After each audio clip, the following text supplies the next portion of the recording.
ايه الخيابه بتاع حوار السفاره ده؟ اللي الناس بتروح تقفل السفاره المصريه. ايه انتوا يا جماعه؟ اقسم بالله العظيم الدماغ دي مش موجوده.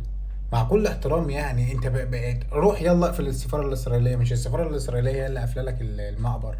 يا ابني احنا مش قافلين معابر، المعبر عندنا مفتوح. انت ليه مش مدرك ان انت لما بتخش المعبر هتعدي منه هتلاقي على الجانب الناحيه التانيه اللي مسيطر عليه الاسرائيليين؟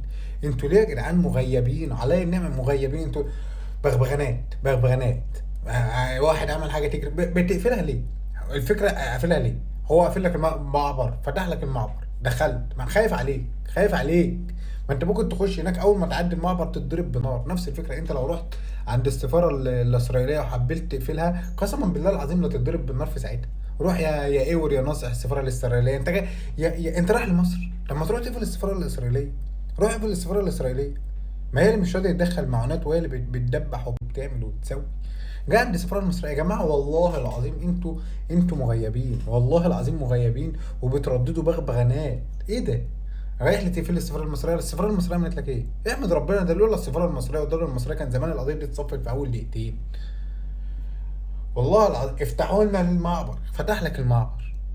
هتعدي كده ما هتلاقي الناحيه التانيه مقفول وتحت سيطره اسرائيل. والله العظيم ناس واكله علف، والله العظيم واكلين علف.